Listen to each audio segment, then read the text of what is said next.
So after our fretboards come off the CNC, you can see all these machining lines from where it was contouring the surface. And that's okay, because we leave this slightly oversized, and then we came up with a tool to help us fix that. So I've got it now, as you see, it's on a sled with a fence on one side, and then I have a calibrated radius block that's got some 240 pressure sensitive adhesive blue sandpaper on it. And these two sides are specifically calibrated to when they touch the sled, and it can't sand anymore, and that's when we're golden on our thickness of our fretboard. So if you take a radius block and you sand a fretboard while it's on a neck or anything like that, you're basically using it like a jointer, whereas you can't keep it parallel to the back side, because as you're holding it, you don't know if you're sanding deeper on this side or deeper up here. And here I can take this short 6-inch block, keep it on this jig, and it will make sure that I can't sand any deeper. I don't know if I can get this in here with the camera, but that's gonna not touch. And then as I sand,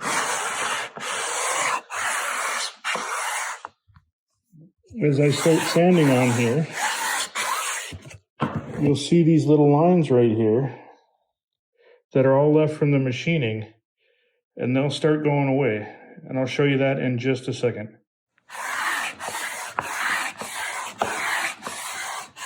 So one of the drawbacks of doing it this way, besides trying to do it while you're holding the camera with the other arm, sorry if I'm making you all seasick, is the amount of sawdust you build up. So you got to make sure that you have a brush or a towel handy or something, and you keep cleaning this sawdust off to make sure that your block runs true on your jig.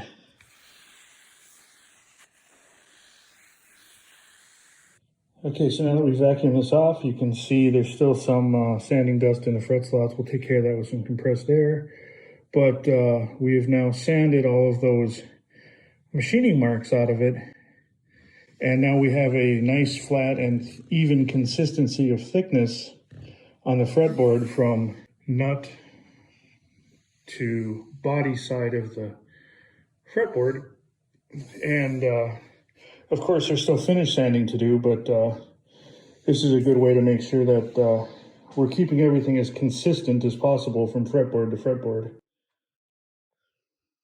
Another thing I'd like to point out with this whole setup is the importance of keeping everything down the center line. So in my radius block, I have a glue joint right in the center, and if you look, it's right over the center of that fret dot, which is right over the center of this line that's drawn on this jig, because this fence keeps this center line over that center line. So when I'm taping the fretboard down, I can keep it centered, because if you look at the radius, if I were to move this way and start sanding too deep on one side or the other. So as long as I keep my radius block against my fence, I will keep my radius even the whole length of the fretboard.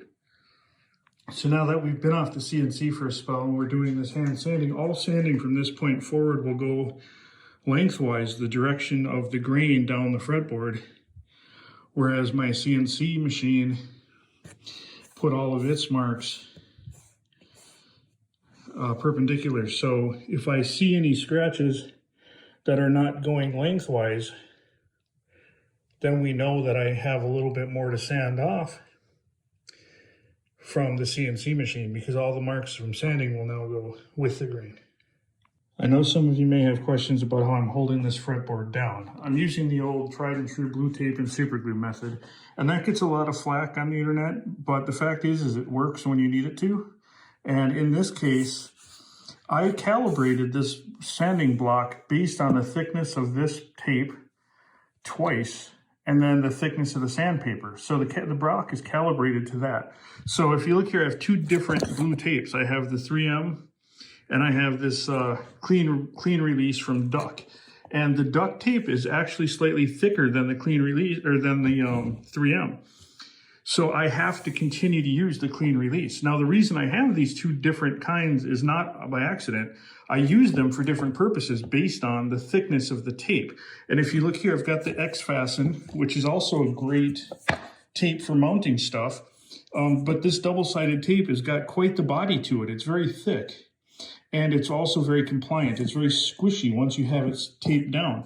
So I don't necessarily trust that for something as precise as what I'm having to do here, because I don't want my fretboard to be spongy when I've got it glued down.